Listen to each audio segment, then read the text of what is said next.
Mesdames et messieurs, salut.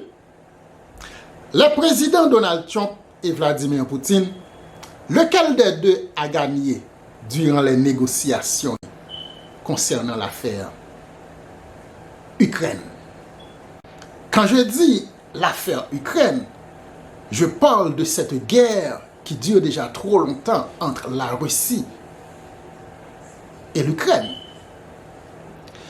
Puisque, mesdames et messieurs, ça fait déjà, je crois, 3 ans environ que cette guerre perdure. Beaucoup de gens meurent dans cette guerre ou bien à cause de cette guerre. Président Trump lui-même, lors de sa campagne électorale, il a dit que s'il était réélu, il mettrait fin à cette guerre dans moins de 24 heures. Il a dit que 24 heures avant son investiture, il n'aurait qu'à appeler Vladimir Poutine et tout prendrait fin. Mais le type n'a pas su tenir sa promesse. Il aurait pu tenir sa langue tout simplement et ne rien dire. Il a dit que 24 heures avant son investiture, il mettrait fin à cette guerre. Il n'a même pas su tenir sa promesse. Et Vladimir Poutine, mesdames et messieurs, rappelez-vous bien qu'il est un recherché, un criminel recherché. Oui, mesdames et messieurs, au moment même où l'on parle, Vladimir Poutine est recherché comme étant criminel de guerre. Mais cependant, on l'a vu marcher sur du tapis rouge avec le président américain Donald Trump. Hier, ils étaient ensemble, ici même aux États-Unis, dans l'objectif de trouver un arrangement, une entente pour pouvoir mettre fin à cette guerre entre la Russie et l'Ukraine. Maintenant, la question c'est qui a gagné? Qu'est-ce qui a été dit pendant cette négociation? Certains gens diraient que la montagne a accouché d'une souris puisque il ne s'est rien passé du tout. Là, à présent, l'armée russe a déjà occupé 18% des territoires ukrainiens. Et le président Vladimir Poutine, d'après lui, avant même qu'il puisse avoir une quelconque négociation concernant cette guerre en Ukraine, il lui faut 5000 km de plus des territoires ukrainiens. Le président ukrainien lui a dit, il n'en est pas question. Il ne cédera pas un morceau de terre parce que cette terre, ce territoire appartient aux Ukrainiens. Ok, maintenant la grande question c'est qui a gagné pendant les négociations? Ou bien peut-on même parler de négociations? En tout cas, moi, je peux vous dire que les deux délégations devraient déjeuner ensemble hier. Mais ce déjeuner n'a pas eu lieu. Pourquoi? Pour quelle raison? Je ne sais pas. Oui, ils devraient déjeuner tous ensemble. Mais ce déjeuner n'a jamais eu lieu. Y avait-il quelques prises de gueule? On ne le saura peut-être jamais. Mais ce qui est sûr, c'est que pendant que d'autres le voient comme un criminel de guerre, un criminel recherché, on l'a vu marcher sur du tapis rouge avec le président des États-Unis, sur le sol américain. Les États-Unis qui se font toujours passer pour la police du monde. Le président Poutine a un mandat contre lui.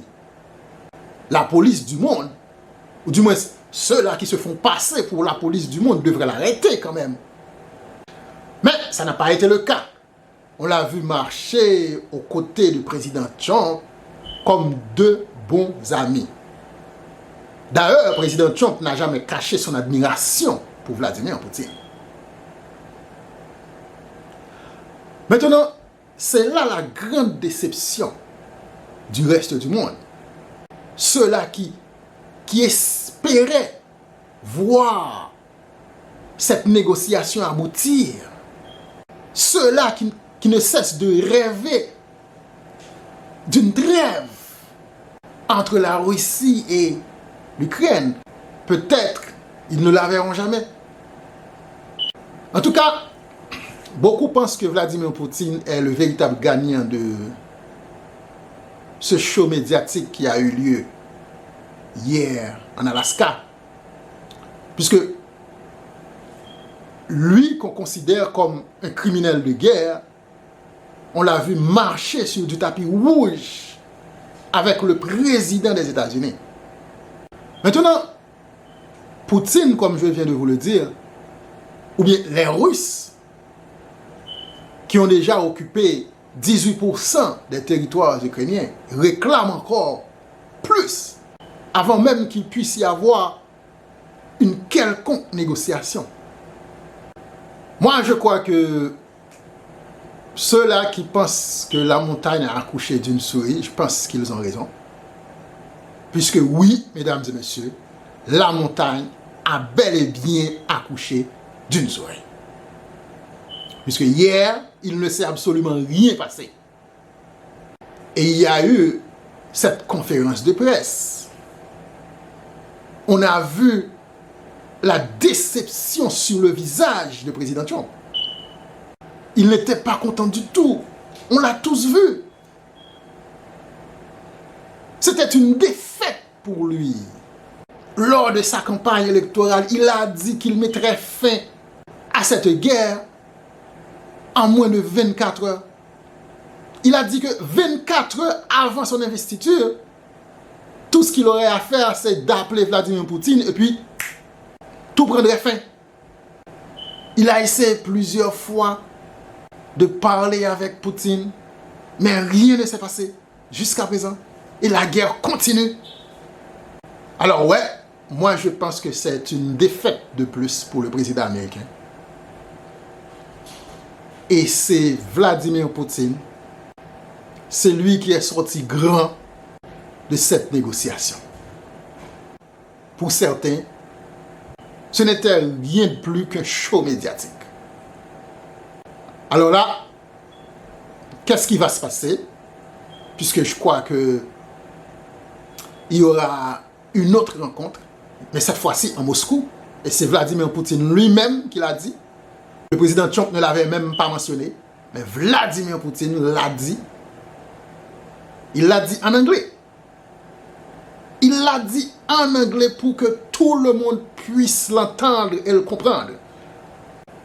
Était-il en train de se moquer de son homologue américain?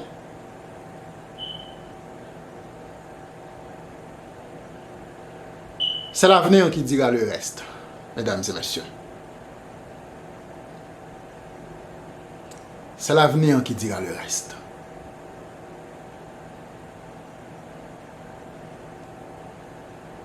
Mon nom est Isno Jean-François. On se dit à bientôt.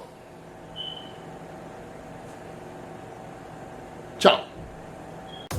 Mesdames et messieurs, cherchons la petite bête. Cherchons la petite bête. Cherchons la petite bête. Lisons entre les lignes. Lisons entre les lignes. Lisons entre les lignes.